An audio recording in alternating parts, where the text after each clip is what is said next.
नमस्कार। हमारी श्रृंखला माइलस्टोन्स में हमने हिंदुस्तान के कुछ बेहतरीन लेखकों की लोकप्रिय कहानियों का रिव्यू और इन डेप्थ एनालिसिस किया। हमारी श्रृंखला रंगमंच की दुनिया में विश्व के कुछ बेहतरीन नाटकों का हम रिव्यू करते हैं। आज हम लाए हैं पुलित्जर प्राइज से सम्मानित American playwright, film director, screen writer और ऑथर डेविड मैमेट के नाटक ओलियाना का दूसरा भाग। सब्सक्राइब और लाइक का बटन दबाने का मन करे तो हिचकिचाइएगा नहीं, फौरन कर लीजिएगा। बेहतरीन रचनाओं को आपके समक्ष लाने के हमारे इस प्रयास में अगर आप हमें कुछ फाइनेंशियल योगदान देना चाहें तो उसके डिटेल्स आपको नीचे डिस्क्रिप्शन में मिल जाएंगे। इस नाटक का नाम ओलियाना एक 19वीं शताब्दी में लिखा नॉर्वेजियन लोकगीत है जो ओले बुल नामक अमेरिकन यूटोपियन थ्योरिस्ट की परफेक्ट अमेरिकन सोसाइटी की आलोचना करता है। लोकगीत कुछ ऐसा है: Where the wheat and corn just plant themselves, the cows all like to milk themselves, and hens lay eggs 10 times a day. Little roasted piggies just rush about the city streets, inquiring so politely if a slice of ham you'd like to eat. Hey, if you begin to live, to Oliana you must go. The poorest wretch in Norway becomes a duke in a year or so. ये लोकगीत उन फसलों का बखान करता है जो खुद ब खुद उगते हैं, उन मवेशियों का जो अपना दूध खुद निकाल कर आपको देते हैं और लोगों को कोई श्रम या मेहनत करने की जरूरत ही नहीं पड़ती। इस नाटक का पात्र जॉन एक उज्जवल भविष्य का सपना देखता है, एक टिपिकल अमेरिकन ड्रीम, एक अपने मकान का सपना जिसमें उसका परिवार सुख से रहे। इस नाटक का दूसरा पात्र कैरल है जो यूनिवर्सिटी में एक सपना लेकर आती है कि वो पढ़ लिखकर एक सशक्त व्यक्ति बनेगी, लेकिन वो एक पॉलिटिकल विचारधारा का गुलाम बनकर रह जाती है। दोनों जॉन और कैरल का भविष्य अंधकार में डूब जाता है। एक सशक्त स्त्री होने के बजाय कैरल एक मोहरा बनकर रह जाती है। नाटक का पर्दा खुलता है। हम देखते हैं कि प्रोफेसर जॉन अपने ऑफिस में बैठा है और अपनी पत्नी के साथ फोन पे बात कर रहा है। जॉन एक मकान खरीद रहा था जिस पर उसकी और उसकी पत्नी ग्रेस की काफी समय से नजर थी। सब कुछ सही जा रहा था, लेकिन ऐन वक्त पर कुछ अड़चन आ जाती है। ग्रेस बहुत परेशान हो जाती है। वो चाहती है कि जॉन जल्द से जल्द उसके साथ चलकर ब्रोकर से मिले ताकि मकान हाथ से ना चला जाए। जॉन उसे पूरा आश्वासन देता है कि वो घबराए नहीं, ऐसा कुछ नहीं होगा, उनका डिपॉजिट जब्त नहीं होगा। ग्रेस उसे बताती है कि ब्रोकर किसी ईसमेंट की बात कर रहा है। जिसके पास ईसमेंट का हक होता है वो गैर की प्रॉपर्टी का उपयोग करने का अपना हक जता सकता है।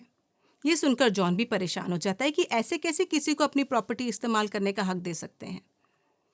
वो उससे पूछता है कि क्या ये ईसमेंट वाला पॉइंट एक टर्म ऑफ आर्ट है, क्या उन पर लागू होता है। लेकिन ग्रेस कहती है कि फोन पर बहस करने से अच्छा है कि वो तुरंत निकल पड़े, एक पल का भी समय नष्ट ना करे। जॉन कहता है कि वो अभी ऑफिस में किसी काम से अटक गया है, 15-20 मिनट में पहुंच जाएगा, तब तक वो वहां पहुंच जाए।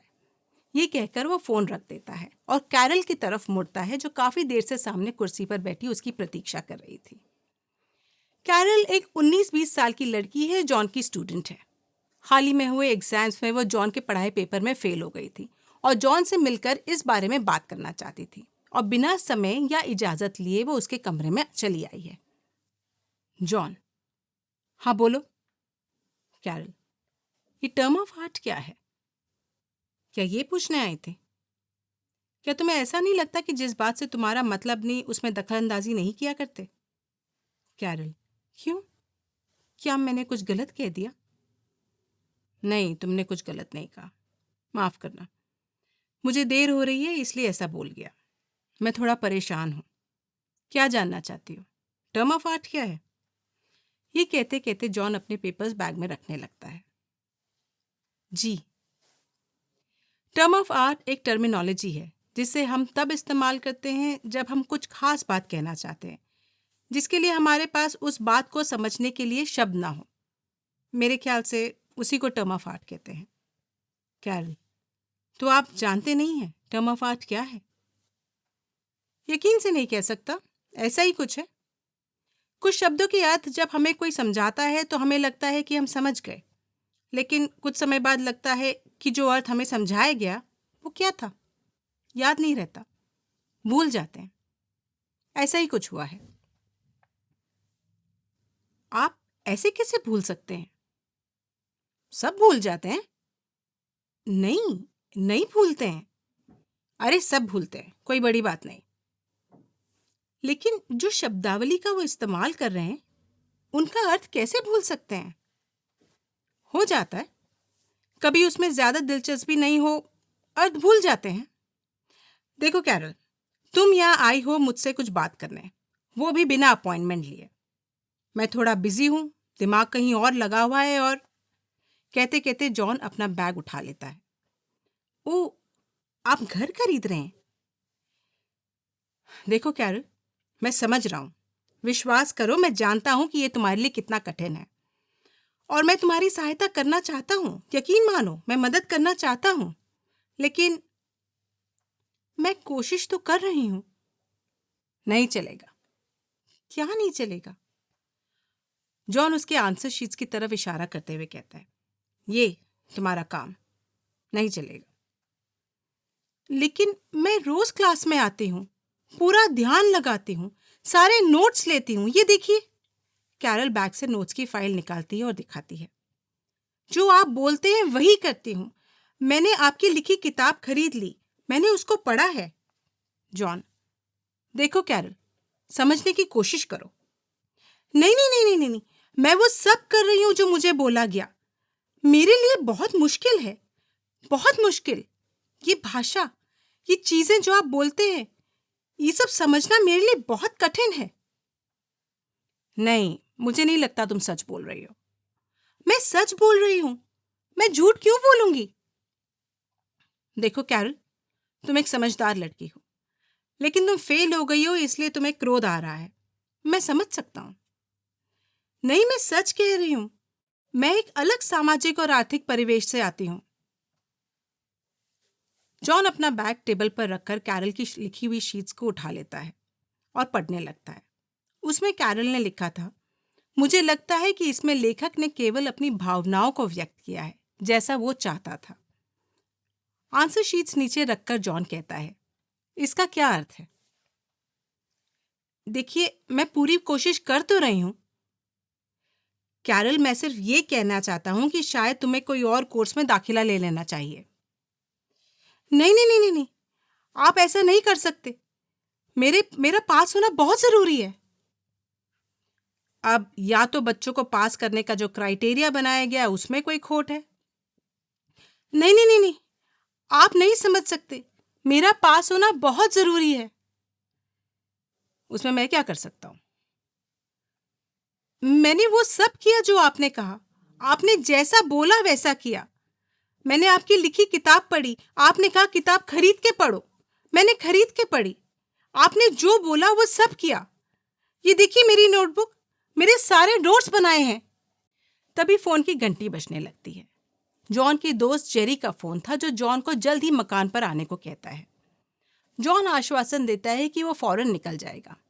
वो अपने पेपर समेटने लगता है और दोबारा बैग उठाकर ऑफिस से बाहर निकलने लगता है। कैरल उसके पीछे पीछे भागती है। कैरल, तुम क्या चाहती हो मुझसे? मैं घर वालों को अपने मार्क्स कैसे बताऊंगी? तो मैं क्या कर सकता हूं?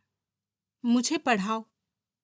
पढ़ा तो रहा हूं, लेकिन मैं समझ नहीं पा रही। हो सकता है मैंने ठीक से ना लिखा हो। देखो, ये सिर्फ एक किताब है, एक कोर्स बुक। नहीं नहीं नहीं नहीं नहीं, लोग यहाँ कुछ पढ़ने आते हैं, सीखने आते हैं, वो सारी चीजें जो वो नहीं जानते। वो यहाँ मदद के लिए आते हैं, कुछ समझने के लिए आते हैं, कुछ जानने के लिए आते हैं, अपने जीवन में आगे बढ़ने के लिए आते हैं। लेकिन मैं अपने जीवन में आगे कैसे बढ़ूंगी अगर मैं कुछ भी समझ नहीं पाई, अगर मैं फेल हो गई? लेकिन मैं समझ नहीं पाती, बिल्कुल नहीं समझ पाती।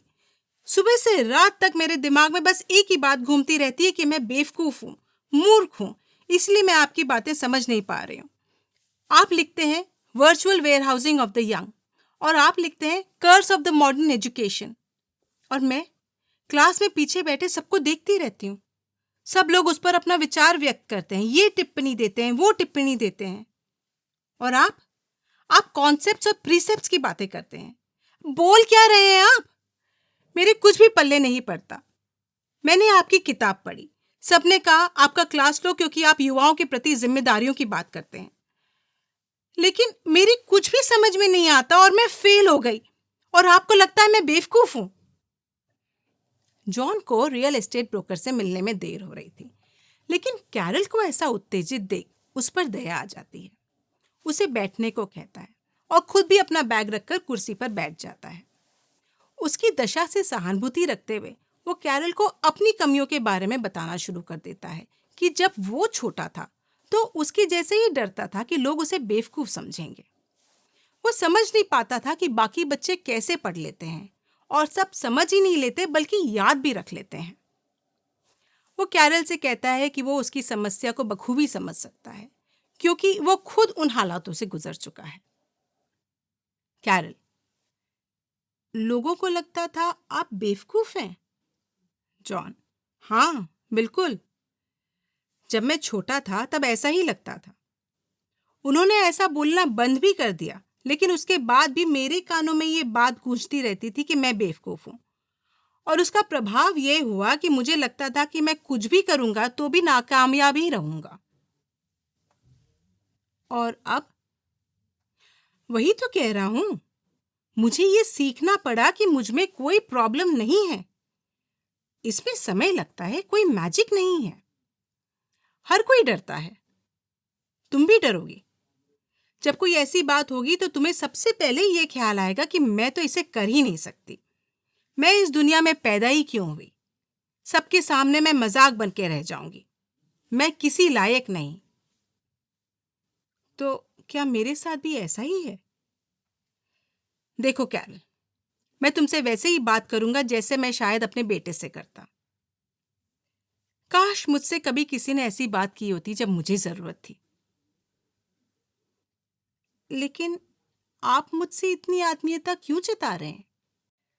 तभी फोन की घंटी बजने लगती है। उसकी पत्नी ग्रेस का फोन था जो उसका बेसब्री से इंतजार कर रही थी। वो बार बार जॉन को देर करने के लिए डांट रही थी। जॉन उससे कहता है कि वो एक स्टूडेंट के साथ है, जैसे ही फ्री होगा निकल पड़ेगा। लेकिन ग्रेस तो आग बबूला हो जाती है। जॉन भी ये कहकर फोन पटक देता है कि वो निकलने की कोशिश कर तो रहा है।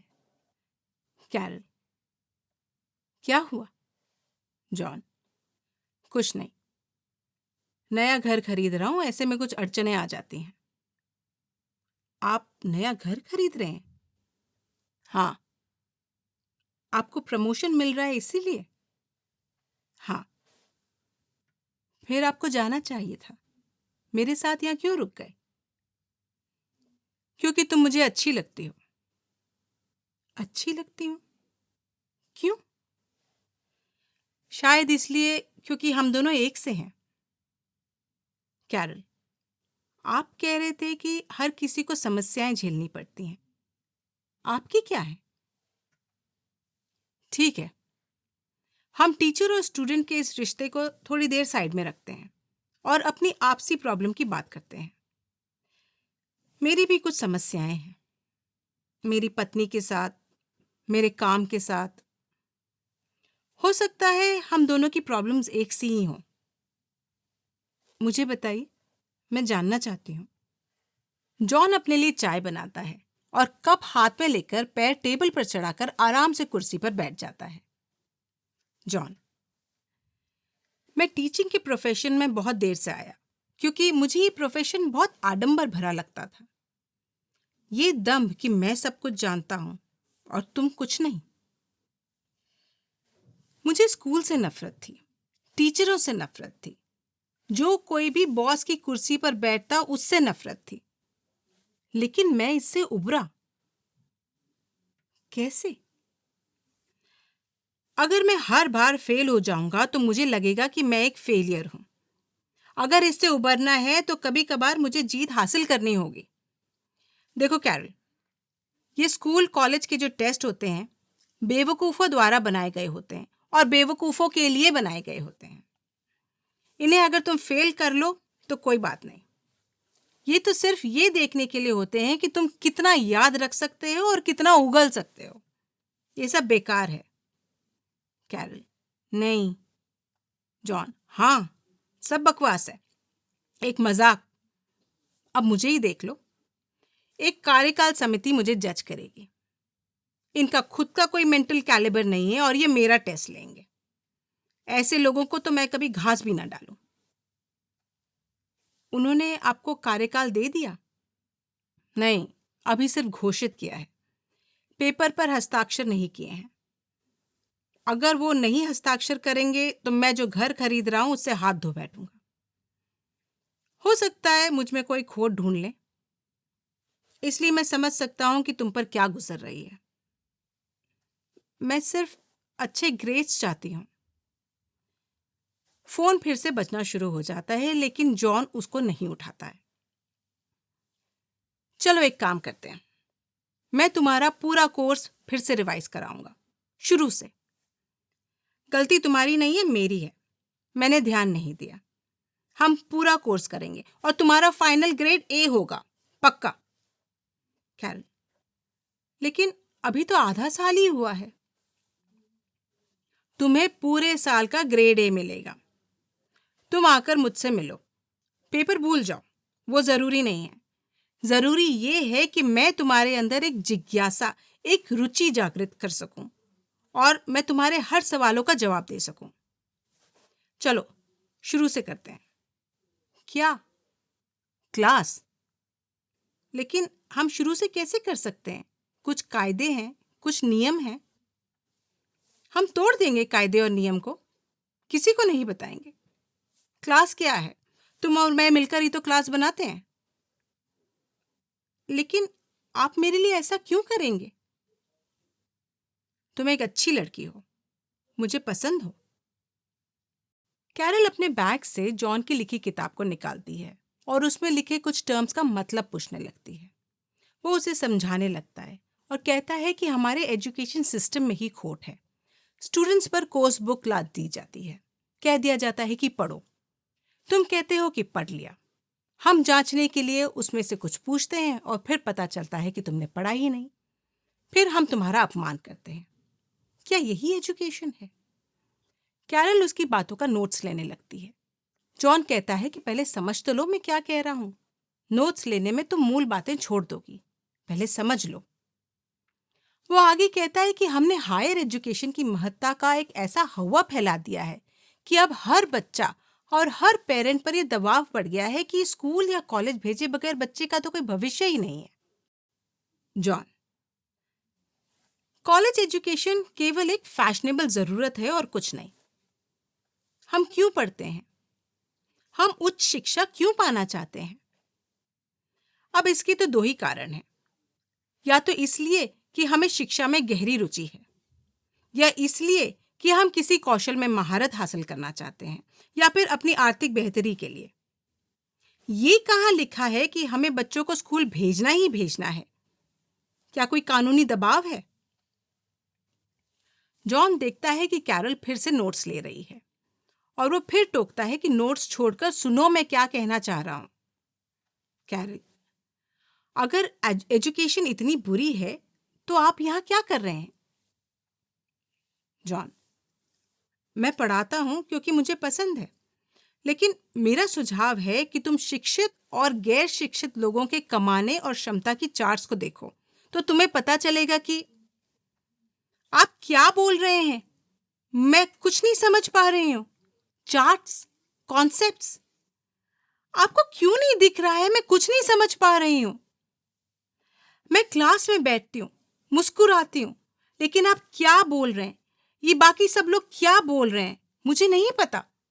मैं नहीं समझ पाती। आप कहते हैं मैं एक समझदार लड़की हूँ, फिर आप कहते हैं कि मुझे यहाँ नहीं होना चाहिए क्योंकि ये एजुकेशन सिस्टम का कोई फायदा ही नहीं। इस सब का क्या मतलब है? मैं क्या करूं? कौन सी बात सुनूं? कैरल उत्तेजित हो जाती है और जॉन उसके कंधे पर हाथ रखकर उसे शांत होने को कहता है। तभी फिर से फोन बजने लगता है। जॉन फोन उठाकर कहता है कि वो अभी बात नहीं कर सकता। तभी ग्रेस उसको खबर देती है कि ब्रोकर ने कह दिया है कि उनके एग्रीमेंट में जो ईजमेंट वाला क्लॉज था वो बदला नहीं जा सकता। जॉन नाराज होकर चिल्लाने लगता है कि वो लोग ऐसा नहीं कर सकते, वो अदालत का दरवाजा खटखटाएगा। जॉन को इस तरह उत्तेजित सुनकर उसकी पत्नी उसे बता देती कि ये सब एक मजाक था। सबने जॉन के कार्यकाल समिति में चुने जाने के लिए उसके लिए एक सरप्राइज पार्टी रखी थी और किसी न किसी बहाने से वो चाहते थे कि जॉन अपने नए मकान पर पहुंच जाए। जॉन शांति की सांस लेता है और जल्द पहुंचने का वादा करता है। कैरल उससे कहती है कि आपको जाना चाहिए। जॉन कहता है कि हाँ, अब मुझे जाना चाहिए। यहां एक्ट 1 खत्म हो जाता है। एक्ट 2 का पर्दा खुलता है तो हम देखते हैं कि जॉन खिड़की के पास खड़ा है। बाहर बारिश हो रही है। कैरल जॉन के ऑफिस में बैठी है और उसकी बातें सुन रही है। वो कार्यकाल समिति से जॉन की शिकायत कर चुकी है और इंक्वायरी बैठने जा रही है। जॉन उससे आकर मिलने को कहता है ताकि इस मामले को यहीं सुलझा सके। कैरल के तेवर बदले हुए हैं। पहले एक्ट में कैरल एक घबराई हुई, परेशान स्टूडेंट दिखती है जो फेल हो जाने की वजह से बौखला गई थी। लेकिन एक्ट 2 में उसके अंदर एक परिवर्तन दिखता है, जैसे उसे अचानक कोई अलादीन का चिराग मिल गया हो जिससे वो जॉन को सबक सिखा सके और फेल होने पर हुए अपने अपमान का प्रतिशोध ले सके। जॉन उसके सामने अपनी बात रखता है और समझाने की कोशिश करता है। जॉन, कैरल, मुझे पढ़ाना अच्छा लगता है और मुझे लगता है कि मैं अच्छा पढ़ा लेता हूँ। जब मैं इस प्रोफेशन में आया तब मैंने अपने आप से एक वादा किया कि मैं कभी भी वैसा शिक्षक नहीं बनूंगा जैसे मेरे कॉलेज के शिक्षक थे, जिनकी वजह से मैं पढ़ाई से घृणा करने लगा और हमेशा यही लगता रहा कि मैं अपने जीवन में कभी कामयाब नहीं रहूंगा। ये जानते हुए भी कि हमारे एजुकेशन सिस्टम में कमियां हैं, मैंने एक प्रोफेसर बनने का फैसला किया। मुझे बच्चों को पढ़ाने में, उनके अंदर एक जोत को प्रज्वलित करने में, उनकी समझ को एक विस्तार देने में एक किस्म की संतुष्टि मिलती है। और फिर जब मुझे कार्यकाल समिति में चुने जाने की बात उठी तो लगा कि जिस मकसद से मैं इस प्रोफेशन में आया वो तो पीछे रह जाएगा। इस बात का दुख भी हुआ, लेकिन खुशी भी, क्योंकि ये एक प्रतिष्ठित पद है। और फिर मैं इस पद के पीछे नहीं भागा, इन लोगों ने स्वयं मेरा चुनाव किया। बारिश की बूंदें तेज हो जाती हैं और कुछ बूंदें कमरे में आने लगती हैं। जॉन खिड़की बंद करके एक कपड़ा उठाता है और पानी पोंछने लगता है। जॉन, मैंने अपने आप से पूछा कि क्या मैं वाकई इसका हकदार हूं, या मैंने केवल इसलिए इसे स्वीकारा कि मुझे जॉब सिक्योरिटी चाहिए। फिर अपने इस अस्थिर मन को समझाया कि इस कॉलेज के बाहर भी मेरे कोई दायित्व हैं, अपने घर परिवार के प्रति कुछ कर्तव्य हैं जो मुझे पूरे करने ही होंगे। तो इस पद के बेसिस पर मैंने एक मकान खरीद लिया। अब कैरल, तुम्हारी शादी हुई नहीं है, इसलिए तुम नहीं समझ पाओगी कि ये कितनी बड़ी बात है। एक मकान, एक अपना मकान, अपनी जमीन, एक अपनी छत जिसमें मेरा परिवार सुकून से रह सके। कैरल के चेहरे से साफ जाहिर हो रहा था कि उसे जॉन की इन बातों से कोई सरोकार नहीं था। जॉन, कैरल, तुमने मेरे खिलाफ कार्यकाल समिति में शिकायत की है। शिकायत करना तुम्हारा हक है, उस पर मैं कोई प्रतिवाद नहीं कर रहा। बेशक शिकायत करो, समिति तुम्हारी शिकायत सुनेगी, जरूर सुनेगी, लेकिन तुम्हारी कंप्लेंट को खारिज कर देगी। इससे तुम्हारा क्या फायदा होगा? कुछ भी हासिल नहीं होगा, लेकिन मेरा बहुत बड़ा नुकसान हो जाएगा। मेरी नौकरी, मेरा मकान, सब मेरे हाथ से छूट जाएगा और मेरा डिपॉजिट भी जब्त हो जाएगा। मैं समझ सकता हूं कि तुम मुझसे नाराज हो, अपने टीचर्स से नाराज हो। मैं भी अपने टीचर्स से नाराज था, उनके बार बार किए अपमान से दुखी होता था, और इसी से लड़ने के लिए तो मैं अध्यापक बना। कैरल, मुझसे क्या चाहते हैं आप? जॉन टेबल पर पड़ी रिपोर्ट की तरफ इशारा करते हुए कहता है, मुझे बहुत बड़ा सदमा लगा जब मैंने कार्यकाल समिति की रिपोर्ट पढ़ी। बहुत दिल को ठेस लगी। मैं समझ नहीं पा रहा कि तुमने ऐसा क्यों किया। मैंने सोचा कि तुम्हारे सामने प्रॉब्लम्स को शेयर करूंगा तो शायद तुम्हें उससे कुछ सीख मिलेगी, कुछ प्रोत्साहन मिलेगा। आश्वस्त हो जाओगी कि तुम्हारे अंदर कोई कमी नहीं है। शायद तुम्हें ये लगा होगा कि मैं तुम्हारे सामने कुछ ज्यादा ही बुद्धिमत्ता झाड़ रहा हूं। कैरल, मुझे हमेशा एक पैराडाइम की तलाश रहती है। कैरल, मुझे पैराडाइम का मतलब नहीं पता। पैराडाइम यानी एक मिसाल, एक आदर्श, एक प्रतिमान। तो आप आदर्श शब्द क्यों नहीं इस्तेमाल करते? इसीलिए ना, क्योंकि बड़े भारी शब्द से आपका वर्चस्व बढ़ता है। जॉन परेशान होकर बैठ जाता है। ठीक है, अगर तुम चाहती हो कि मैं आदर्श शब्द का उपयोग करूं तो ऐसा ही सही। लेकिन जो बात मैं कहना चाह रहा हूं वो ये है कि मुझे हमेशा अपने स्टूडेंट की गरिमा की चिंता रहती है। मैं तुमसे पूछना चाहता हूं, यूं ही मेरी जानकारी के लिए। जॉन कैरल के पास आ जाता है और बहुत गंभीरता से उसे देखता है। मैंने तुम्हारा क्या बिगाड़ा है? मैं कैसे भरपाई करूं? क्या हम इस मामले को यहीं आपस में सुलझा नहीं सकते? ये सब पॉइंटलेस है कैरल। मैं जानना चाहता हूं आखिर तुमने ये सब क्यों किया? कैरल, क्या आप मुझे मेरा स्टेटमेंट वापस लेने के लिए मजबूर कर रहे हैं? नहीं, नहीं, मैंने ऐसा नहीं कहा। तो क्या आप मुझे रिश्वत दे रहे हैं? नहीं, ये मेरा मतलब बिल्कुल नहीं था। तुम जानती हो कि सच क्या है।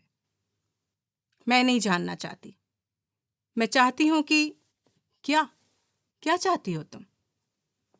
नहीं, आप कह रहे थे कि आप मुझे मजबूर कर सकते हैं अपना स्टेटमेंट वापस लेने के लिए। मैंने ऐसा नहीं कहा।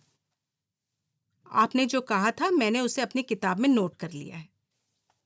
देखो कैरल, ज्ञानी महात्मा कह गए हैं कि अगर तुम ये कहना ही छोड़ दो कि मुझे चोट लगी है तो फिर तुम अपने घाव को ही मिटाने में सफल हो जाओगी। कैरल, आपने जो भी मेरे साथ किया बतौर एक स्टूडेंट, मैंने अपनी रिपोर्ट में कार्यकाल समिति को लिखकर भेज दिया है। जॉन, हाँ, तुम्हारी रिपोर्ट मेरे पास आई है।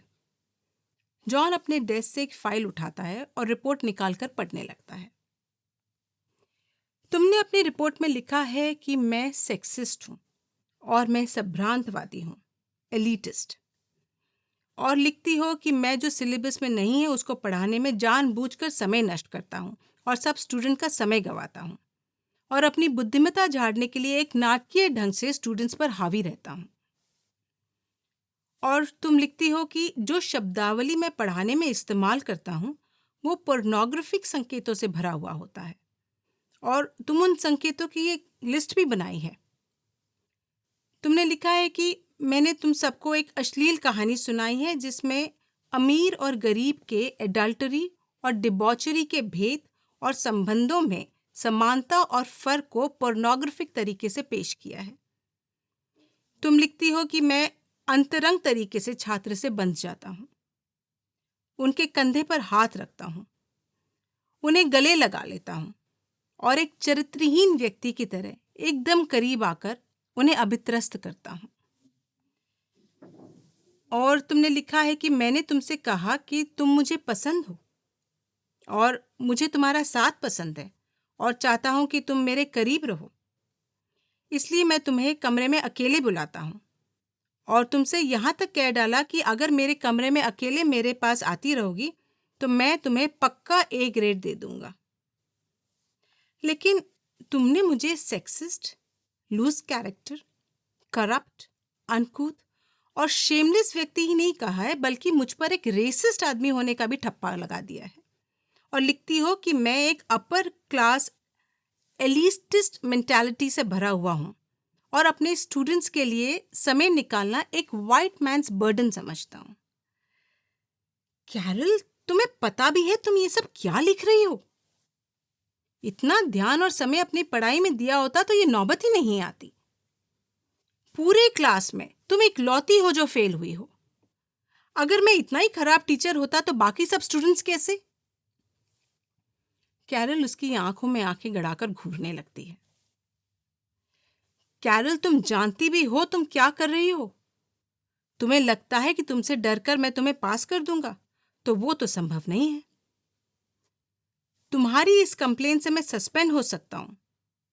मेरे सस्पेंड होने से मेरी नौकरी और घर तो जाएगा ही, लेकिन इसका असर तुम्हारी ग्रोथ, तुम्हारी समझ और तुम्हारे भविष्य पर भी भारी पड़ेगा। और जो शर्मिंदगी तुम्हें उठानी पड़ेगी सो अलग। कैरल, आपको लगता है कि ये सब मनगढ़ंत बातें हैं? जॉन उत्तेजित होकर उठ खड़ा होता है। जॉन: कैरल, क्या तुम समझ नहीं पा रही थी मैं क्या कह रहा था? तुम लिखती हो कि मैंने तुम्हें ऑफर दिया कि अगर तुम मेरे साथ अकेले मेरे ऑफिस में रुकोगी तो मैं तुम्हें ए ग्रेड दूंगा। हे भगवान कैरल, मैंने तुम्हारा क्या बिगाड़ा है? ये ये तुमने जो अपनी रिपोर्ट में लिखा है, ये सब बकवास है। बकवास? जॉन: इस रिपोर्ट की वजह से तुम्हें भी शर्मिंदगी उठानी पड़ेगी और मेरे हाथ से मेरा घर निकल जाएगा सो अलग। मैंने क्या बिगाड़ा है तुम्हारा? आखिर तुम मुझसे इतनी नाराज क्यों हो कैरल? अच्छा चलो, तुम मुझे अपने शब्दों में बताओ आखिर समस्या क्या है। मैं तुम्हारी मदद करना चाहता हूं। कैरल: ये मेरे अपने शब्द हैं और मुझे आपकी मदद नहीं चाहिए। अब आपके पास ऐसा कुछ नहीं है जो आप मुझे दे सकते हैं। जॉन टेबल से रिपोर्ट उठाकर फिर से पढ़ना शुरू करता है। प्रोफेसर ने मुझसे कहा कि उनके और उनकी पत्नी के बीच कुछ प्रॉब्लम्स चल रही हैं और हमारे बीच से गुरु और शिष्य का फासला हटाना चाहते हैं। और ये कहते हुए उन्होंने मेरे कंधे पर हाथ रख दिया। कैरल: क्यों? क्यों? क्या ये सच नहीं है? क्या आप इसे नकार सकते हैं? बताइए, बताइए ना। क्या ऐसा नहीं हुआ था? बोलिए। यही सच है प्रोफेसर, आप इस बात को नकार नहीं सकते। क्या आप समझ नहीं पा रहे? जॉन: नहीं, मैं नहीं समझ पा रहा हूं। कैरल: क्या आपको लगता है कि आप बच जाएंगे? आपकी मंशा साफ थी, आपको दिखता नहीं? आप मुझे यहाँ बुलाते हैं, फिर कभी ये बोलते हैं, कभी वो बोलते हैं और कहते हैं कि मुझे ठीक से कहना नहीं आता, और ये भी कि मैं क्या बोलती हूँ खुद ही नहीं समझ पाती। आप मेरे एलिगेशंस को नाकार नहीं सकते। और आप होते कौन है मेरा भविष्य बर्बाद करने वाले? कहते कहते कैरल उठ खड़ी होती है और उत्तेजित होकर कमरे में चलने लगती है। जॉन: क्या तुम जानती नहीं थी मैं तुम्हारी मदद कर रहा था? कैरल: जो मैंने जाना वही रिपोर्ट में लिखा है। देखो कैरल, मैं अब भी तुम्हारी मदद करने को तैयार हूं, इससे पहले कि ये मामला आगे बढ़ जाए। कैरल: आप शायद समझे नहीं, मुझे आपकी मदद नहीं चाहिए। आपके पास अब ऐसा कुछ नहीं है जो मुझे चाहिए।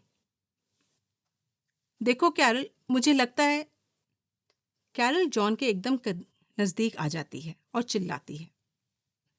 आपको क्या लगता है मुझे उससे कोई फर्क नहीं पड़ता?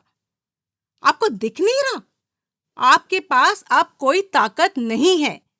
You do not have the power. आपके पास जो ताकत थी उसका आपने दुरुपयोग किया है। आप कहते हैं कि आपने नहीं किया। आपने नहीं किया तो आपके जैसे किसी और ने किया होगा, लेकिन आप हैं तो उन्हीं लोगों में से एक।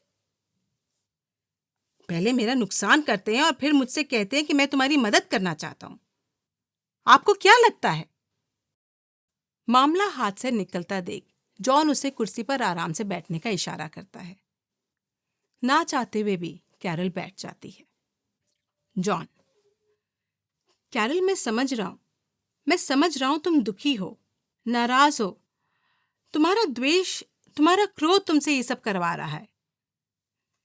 आप चाहे जो भी समझें, उससे मुझे कोई फर्क नहीं पड़ता। कैरल, मैं भी एक इंसान हूं, मेरी भी जिंदगी है।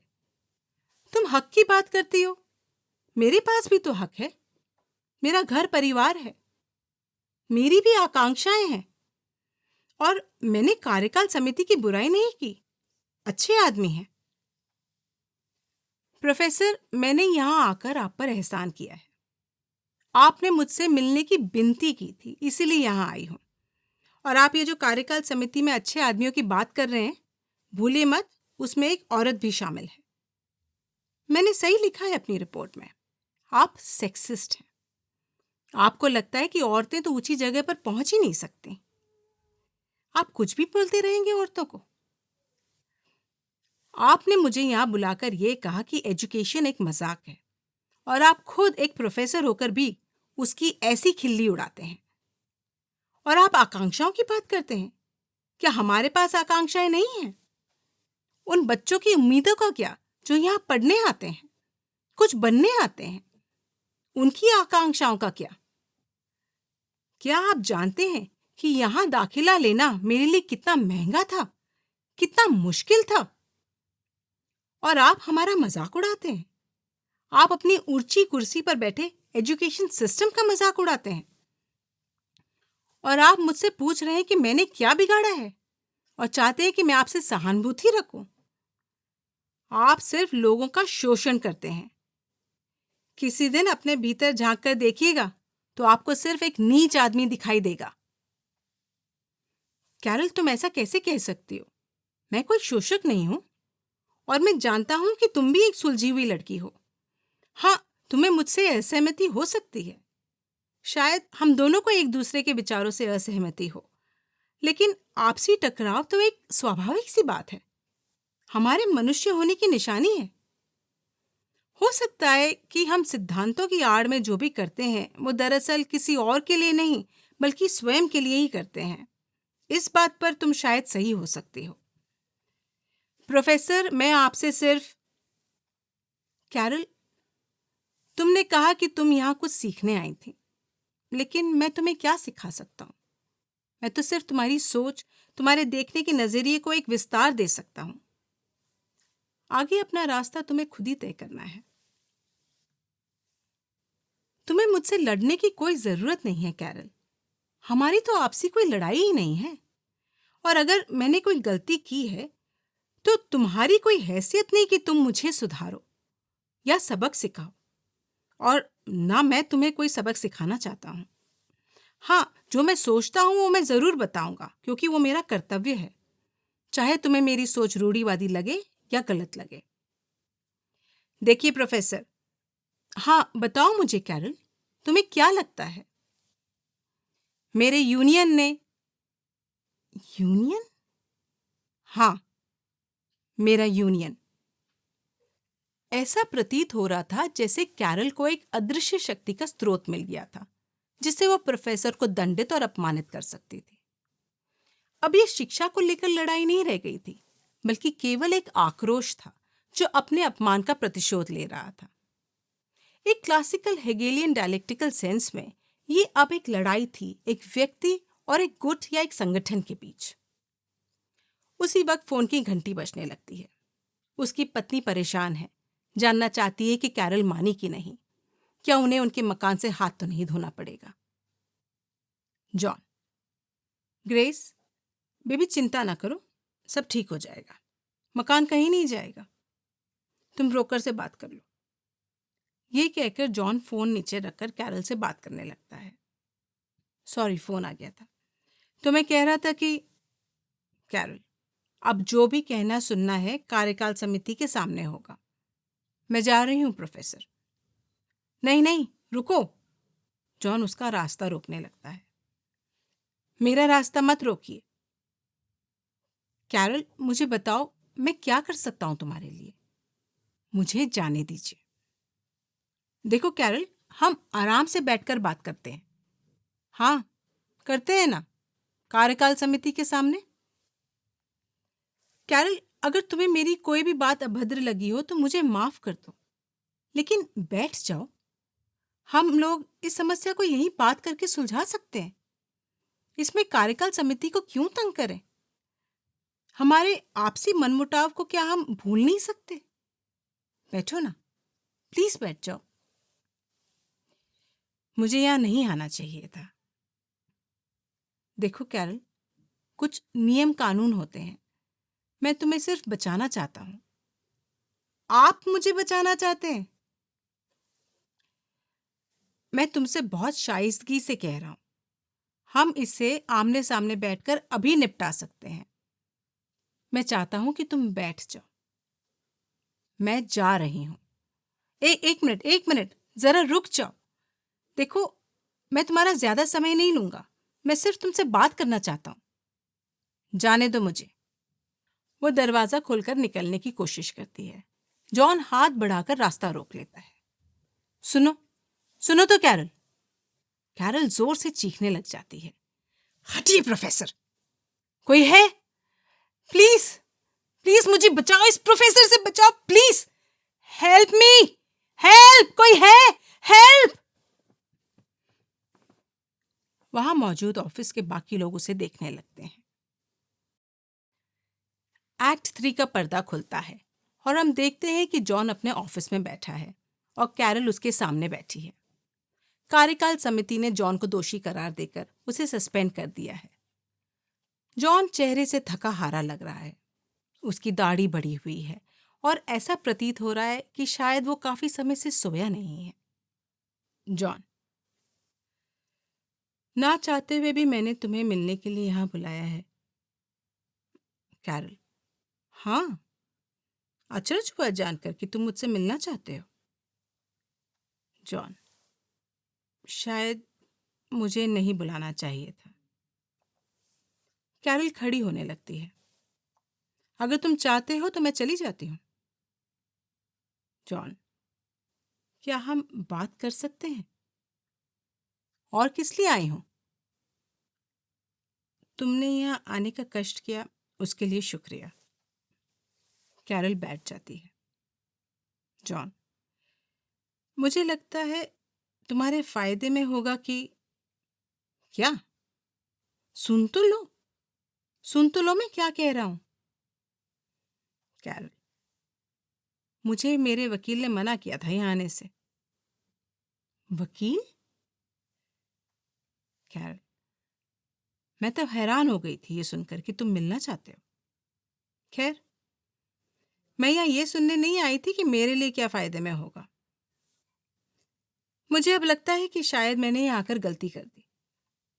कैरल फिर उठ खड़ी होती है। जॉन, नहीं, रुको कैरल, मुझे यहाँ नहीं आना चाहिए था, कहकर वो दरवाजे की ओर चलने लगती है। रुको कैरल, रुको, 1 मिनट तो रुक जाओ। क्या चाहते हो तुम?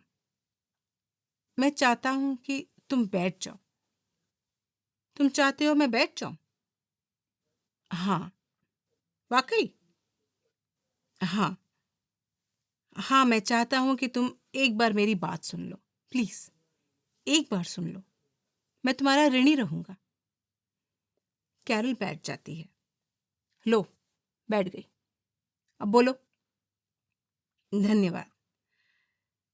कैरल, मुझे लगता है कि शायद मुझे तुमसे माफी मांगनी चाहिए। जॉन अपनी टेबल पर रखे पेपर्स को उठा लेता है। मैं बार बार तुम्हारे ये एलिगेशंस को पढ़ता रहा। कौन से एलिगेशंस? जो तुमने कार्यकाल समिति के सामने रखे हैं। और कौन से? उसी वक्त जॉन का फोन बजने लगता है। कैरल, माफ करना, ये एलिगेशंस नहीं है, ये तो साबित हो गया है, ये फैक्ट्स हैं। नहीं नहीं नहीं नहीं नहीं नहीं, तुम इसे एलिगेशंस नहीं कह सकते, ये एलिगेशंस नहीं है। जॉन, ठीक, ठीक। नहीं नहीं, ये एलिगेशंस कहाँ हैं? ये तो कार्यकाल समिति में ही साबित हो गए थे। जॉन का फोन बजता ही जा रहा था और उसकी सहनशीलता खत्म हो रही थी। परेशान होकर वो फोन उठाता है। उसके दोस्त जेरी का फोन था, जो उसे बताता है कि उसकी पत्नी उसको लेकर बहुत चिंतित है। जॉन उससे कहता है कि वो अभी उससे बात नहीं कर सकता, अभी वो बहुत बिजी है, और ये कि वो थोड़ी देर बाद अपनी पत्नी ग्रेस को फोन कर लेगा, और ये कहकर वो फोन पटक देता है। जॉन, ठीक है कैरल, ठीक। तुमने यहाँ आकर मुझ पर मेहरबानी की, उसके लिए धन्यवाद। अब मैंने काफी समय बिताया इस इंडिक्टमेंट को पढ़ने में। इस शब्द का क्या मतलब है? कौन सा शब्द? इंडिक्टमेंट? इंडिक्टमेंट यानी अभियोग, तुम्हारा ये तोहमतनामा। ठीक है, तो फिर इसमें तथाकथित तौर पर तुमने नहीं नहीं नहीं नहीं नहीं नहीं नहीं, ये नहीं बोल सकते तुम। इसमें तथाकथित कुछ नहीं है, सब साबित हो चुका है। कैरल उत्तेजना से उठ खड़ी होती है। जॉन, प्लीज 1 मिनट रुको। नहीं नहीं नहीं नहीं, ये तुम नहीं बोल सकते। सुन तो लो, तुम मुझे मेरी बात पूरी करने तो दो। कैरल, तुम्हें लगता है ये सब साबित हो चुका है? ना ना ना ना ना ना ना ना, मुद्दा ये नहीं है कि मुझे क्या लगता है। ये मेरी फीलिंग्स की बात नहीं है, ये सारे औरतों की फीलिंग्स की बात है, और मर्दों की भी। प्रोफेसर, तुम्हारे सुपीरियर्स जिनके सामने सारे एविडेंस रखे गए थे, उन लोगों ने तुम्हारे खिलाफ जजमेंट दिया है। उन लोगों ने मेरी गवाही और सारे सबूत देखने के बाद ही तुम्हें दोषी ठहराया है और कहा है कि तुम लापरवाह हो, एक नेग्लिजेंट आदमी हो, और तुमने गलती की है और तुम्हें अनुशासित करने के लिए तुम्हें कार्यकाल समिति में स्थान नहीं दिया जाएगा। और ये सब सबूतों के बिना पर किया गया है। सुना तुमने? सबूतों के बिना पर। तथाकथित आरोप नहीं है, सबूत है जो सिद्ध हो चुका है। कार्यकाल समिति ने कहा है कि, और मेरे वकील ने भी कहा है कि तुमने जो क्लास में किया और जो इस ऑफिस का और अपने पद की अवहेलना की है, उसके लिए तुम्हें यही सजा मिलनी चाहिए। ये लोग मुझे बर्खास्त कर देंगे, और करना भी चाहिए। तुम इसी लायक हो। तुम्हें समझ में अब भी नहीं आ रहा है ना प्रोफेसर? गुस्सा आ रहा है ना? कभी किसी दिन बैठकर सोचना कि तुम्हें यहां इस मोड़ पर कौन लाया। तुम्हारी मर्दानगी, तुम्हारी जाति, तुम्हारा क्लास नहीं, सिर्फ तुम्हारे अपने कर्म। तुम्हें गुस्सा आ रहा है ना? तुम मुझे यहां बुलाकर क्या कहना चाहते थे? अपनी बातों से मुझे कन्विंस करना चाहते हो? मुझे विश्वास दिलाना चाहते हो? तुम चाहते हो कि मैं ये केस वापस ले लूं? नहीं प्रोफेसर, मैं ये केस वापस नहीं लूंगी। और क्यों लूं? जो मैंने बोला है वही सही है। कैरल आग बबूला हो रही थी। कैरल, अब तुम मुझसे अपनी पत्नी की दुहाई दोगे, अपने बेटे की दुहाई दोगे, क्यों? है ना प्रोफेसर? तुमने अपनी जिंदगी के 20 साल लगाए हैं ना यहां तक पहुंचने के लिए। किसके लिए? बच्चों की सोच में विस्तार लाने के लिए? क्यों झूठ बोल रहे हो प्रोफेसर? ये 20 साल तुमने सिर्फ सत्ता पाने के लिए लगाए हैं, पावर हासिल करने के लिए, ताकि तुम हम पर अपना वर्चस्व झाड़ सको। और उस कुर्सी पर बैठे तुम मुझे कहानियां सुनाते हो, अपने घर की, अपने प्राइवेट स्कूल की एजुकेशन की, और ये जताते हो कि कैसे ये सब तुम्हारा हक है। उस कुर्सी पर बैठकर हमारा मजाक उड़ाते हो, तुम और तुम्हारी कहानियां। और तुम कहते हो कि तुम्हें हम जैसों के लिए दुख होता है। तुम्हारी 20 साल की नौकरी क्या तुम्हें यह हक देती है कि तुम मेरा अपमान करो और उसके लिए तनख्वाह भी पाओ? तुम्हारा घर, तुम्हारी पत्नी और तुम्हारा प्यारे से घर का डिपॉजिट। जॉन, क्या तुम्हारे अंदर कोई दया की भावना नहीं है? सही है, मैं भी तो यही कह रही हूं। क्या तुम्हारे अंदर कोई दया की भावना नहीं है? प्रोफेसर, ये कहकर तुम अभी अपना आखिरी दाव चल रहे हो, है ना? वो कौन है जिसके अंदर दया की भावना नहीं है? जानवर। वाह प्रोफेसर, अगर मैं तुम्हारे पक्ष में नहीं हूं तो मैं जानवर हो गई। कैरल, क्या तुम्हारे अंदर कोई दया की भावना नहीं है? कैरल, मेरे भी कुछ दायित्व हैं। दायित्व? किसके प्रति? इस कॉलेज के प्रति, स्टूडेंट्स के प्रति, अपने संगठन के प्रति। तुम्हारा संगठन? हाँ, मैं अकेली नहीं हूं। मैं सिर्फ अपने लिए नहीं बल्कि अपने संगठन के लिए लड़ रही हूं। उनके लिए जो वो सब सहते हैं, झेलते हैं, जो मैं झेल रही हूं। उनकी खातिर मैं तुम्हारे बर्ताव को माफ नहीं कर सकती, ना भूल सकती हूं और ना ही नजरअंदाज कर सकती हूं। यह गलत होगा। अगर तुम खुद मुझे माफ करना चाहो तो तब भी यह गलत होगा। जॉन कैरल के चेहरे को टटोलते हुए कहता है, अगर माफ कर दोगी तो तुम्हारे साथ क्या कोई अनिष्ट हो जाएगा? क्या तुम अपने संगठन से वंचित हो जाओगी? अनिष्ट? अशुभ या बुरा? तो बुरा क्यों नहीं बोलते? क्यों ऐसे शब्द इस्तेमाल करते हो? अपनी बुद्धिमत्ता झाड़ने के लिए ना? तुम अपने आप को समझते क्या हो? तुम्हें पद चाहिए, सत्ता चाहिए, सब कुछ करने की आजादी चाहिए। जो मर्जी चाहो करो, अपने निर्णय हम पर थोपो, हमसे फ्लर्ट करो। कैरल, ये झूठ है, मैंने कभी नहीं। अच्छा। कैरल अपनी नोटबुक खोलकर उसमें से पढ़ने लगती है। 12 तारीख को तुमने लड़कियों से कहा have a good day dear, और 17 तारीख को लड़कियों का झुंड खड़ा देख बड़े प्यार से कहा गर्ल्स कम ओवर हियर।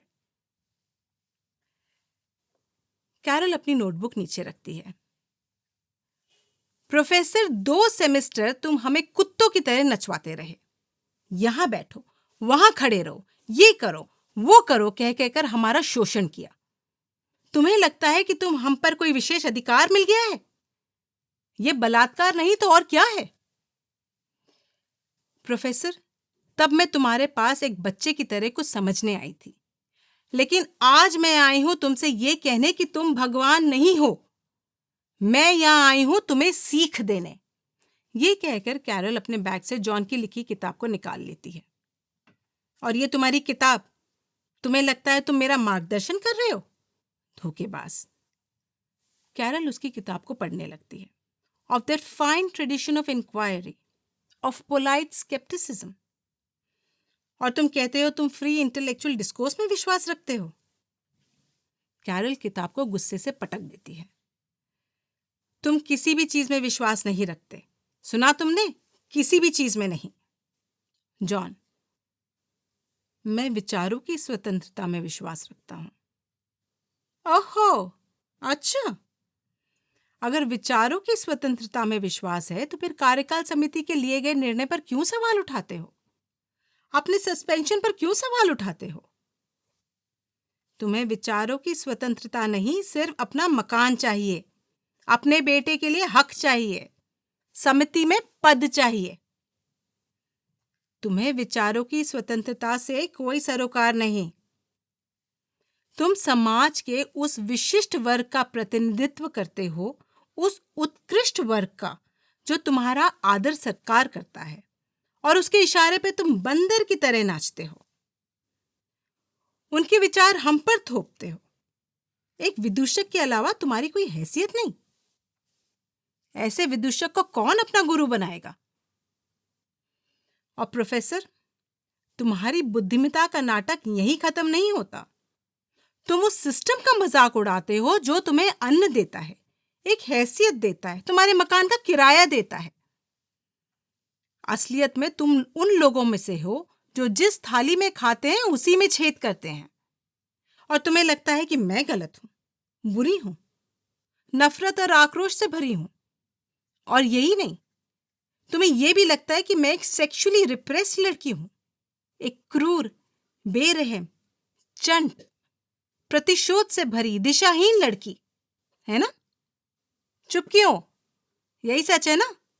बोलो। हाँ, यही लगता है। देखा, तुम्हारी सोच को बखूबी जानती हूं प्रोफेसर। अच्छा बताओ, तुम्हें क्या लगता है मैं यहां क्यों आई हूं? जॉन उसके कहे को अनदेखा कर देता है। क्या तुम्हें लगता है मैं यहां तुमसे हमदर्दी जताने आई हूं, या तुम्हारा ऐसा मजाक बनता देख अपनी खुशी जताने आई हूं? क्यों प्रोफेसर, बताओ। क्या तुम्हें लगता है कि तुम्हारी शक्ति प्रदर्शन की धज्जियां उड़ते देख आनंद लूटने आई हूं? बिल्कुल नहीं। मैं यहां इसलिए आई हूं कि मैं तुम्हें बता सकूं कि तुम गलत थे और गलत हो।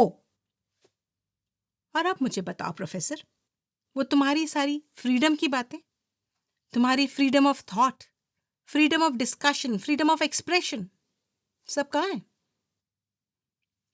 तो प्रोफेसर, क्या अब तुम मुझसे नफरत करते हो? हाँ, करता हूं। तो अब तुम्हारी प्रेम और स्वतंत्रता की भावना कहां गई? हवा हो गई? सच तो ये है कि ये सब ढकोसले हैं, तुम्हारी मनगढ़ंत बातों के अलावा और कुछ नहीं थे। तुम्हारी एक एलिटिस्ट मेंटालिटी का जन्मा हुआ कीड़ा। मैं तुम्हें बताती हूं सच क्या है। सच तो ये है कि तुम मुझसे नफरत नहीं करते, बल्कि तुम मेरे पावर से नफरत करते हो, जो कल तक तुम्हारी भपौती थी। क्यों प्रोफेसर? सच तो ये है ना कि तुम्हारे सामने खड़ा मेरे जैसा एक तुच्छ व्यक्ति का बल प्रदर्शन तुमसे सहा नहीं जा रहा। जरा अब अपने जेब में हाथ डालकर टटोलो। क्या वो पावर जो तुम हम पर थोपते थे, आजमाते थे, वही है?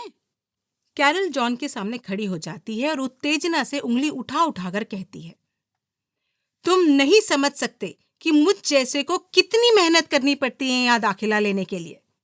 हमें क्या क्या नहीं करना पड़ता है। हमारे सपनों को साकार करने में हमें कितने किस्म की पूर्वाग्रहों से गुजरना पड़ता है। आर्थिक हो, सेक्सुअल हो, तुम सोच भी नहीं सकते।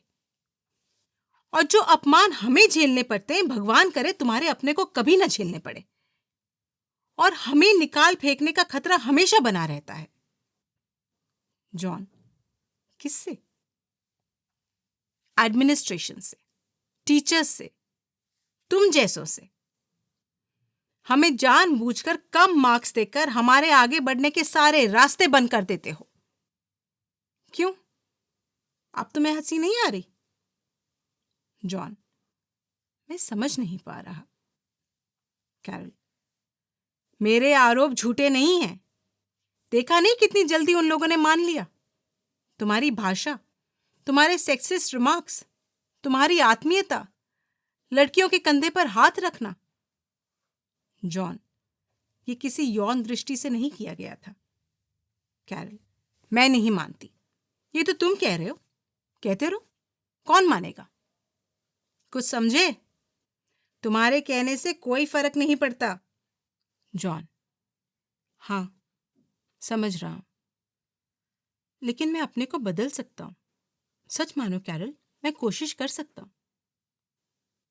और तुम्हें लगता है कि मैं तुम्हारी बातों में आ जाऊंगी? क्या फायदा, मेरी नौकरी तो चली गई। ओहो, तुम अब भी अपनी नौकरी के बारे में सोच रहे हो? तो चलो, एक सौदा करते हैं। कैरल कहती है कि वो और उसका ग्रुप केस वापस ले लेंगे अगर जॉन उनकी शर्तें मान ले। वो अपने बैग से एक लिस्ट निकालती है और उसे पकड़ा देती है। लिस्ट में यूनिवर्सिटी के सिलेबस से वो सब किताबें हटाने की मांग थी जिस पर उसे और उसके ग्रुप को आपत्ति थी। वो साफ साफ जॉन से अपने एजेंडा की बात करती है, जिसे अगर वो मान जाए तो वो आजाद है। लिस्ट में जॉन की किताब को निकालने की भी मांग की गई थी। जॉन आग बबूला हो जाता है और उसे गालियां देकर अपने ऑफिस से बाहर निकल जाने को कहता है। कैरल, सोच लो प्रोफेसर। जॉन, ये एक यूनिवर्सिटी है। कैरल, हाँ, जानती हूं। और अब इस स्टेटमेंट पर हस्ताक्षर करो। कभी नहीं। मैं एक टीचर हूं। ये किताब मैंने लिखी है, जिसे मेरा बेटा बड़ा होकर देखेगा। सॉरी, मेरे भी कुछ दायित्व हैं, अपने प्रति, अपने बेटे के प्रति, अपने प्रोफेशन के प्रति। अब कहाँ के प्रोफेसर? नौकरी तो गई। हाँ, जानता हूं, और इसलिए मैं 2 दिन से घर नहीं गया हूं। घर नहीं गए? जॉन का फोन बजने लगता है। नहीं, मैं 2 दिन से होटल में सो रहा हूं, सोच रहा हूं। तुम घर नहीं गए? जॉन उसके कहे को अनसुना कर देता है। तुम एक खतरनाक लड़की हो, और तुम एक गलत लड़की हो, और मेरी नौकरी। जॉन गुस्से में चिल्लाता है, भाड़ में जाओ तुम, समझी? भाड़ में जाओ तुम और तुम्हारा ग्रुप। जो करना है कर लो। फोन बजता जा रहा था। कैरल, तुम 2 दिन से घर नहीं गए? बोल तो दिया तुम्हें। तुम्हें फोन उठा लेना चाहिए। भाड़ में जाओ। फोन उठा लो प्रोफेसर। जॉन फोन उठा लेता है। उसका दोस्त जेरी उसे जो बात बताता है उसे सुनकर जॉन के पैरों तले जमीन खिसक जाती है। फोन रखकर वो कैरल से पूछता है, जॉन, क्या मतलब है इसका? कैरल, मुझे लगा कि तुम्हें पता होगा। जॉन, क्या मतलब है इसका? तुमने मेरा बलात्कार करने की कोशिश की। क्या? तुमने मेरा बलात्कार करने की कोशिश की है। तुम एक रेपिस्ट हो। जब उस दिन मैं तुम्हारे ऑफिस से निकली थी, तुमने अपने शरीर से मेरा शरीर दबाया था। You try to squeeze my body. मेरे संगठन ने तुम्हारे वकील से कह दिया है कि हम क्रिमिनल चार्जेस लगाएंगे। नहीं, हां, अटेम्प्टेड रेप। मुझे लगा कि तुम्हें पता होगा। जॉन, मुझे अपने वकील से बात करनी होगी। कैरल, हां, करनी चाहिए। फोन फिर बजने लगता है। इस बार फोन उसकी पत्नी ग्रेस का था। वो घबराई हुई थी। जॉन, ग्रेस, मुझे अभी पता चला। बेबी, मैं अभी तुमसे बात नहीं कर सकता, बाद में बात करता हूं। कैरल, किसका था? तुम्हारी पत्नी? किसी का भी हो, तुम्हें उससे कोई मतलब नहीं है। निकल जाओ यहां से। जा रही हूं। कैरल जाने लगती है। जाते जाते दरवाजे पर रुक जाती है और मुड़कर उससे कहती है, तुम अपनी पत्नी से इस तरह बात नहीं कर सकते। आज से अपनी पत्नी को बेबी कहकर नहीं बुलाओगे। क्या? सुना नहीं तुमने? आज से अपनी पत्नी को बेबी कहकर नहीं बुलाओगे। कैरल कमरे से बाहर निकलने लगती है। जॉन आग बबूला हो उस पर झपटता है। हरामजादी! जॉन उसे जमीन पर गिरा देता है। मुझ पर बलात्कार का इल्जाम लगाती है? कुतिया, तुझे तो मैं 2 मील दूर से भी ना छूं। ये कहकर वो कुर्सी उठाकर उसके सर पर पटकने दौड़ता है। कैरल जमीन पर पड़ी उसे देखती रहती है। जॉन अपना हाथ रोक लेता है और कुर्सी नीचे रख देता है और सर पकड़कर बैठ जाता है। हे भगवान, हे भगवान! वो मुड़कर कैरल की ओर देखता है। वो मुस्कुरा रही थी। हाँ, सही समझा तुमने। डेविड मैमेट का ये नाटक ओलियाना आप लोग जरूर पढ़िएगा। इसका हिंदी अनुवाद रेडियो टॉकीज ने किया है। धन्यवाद।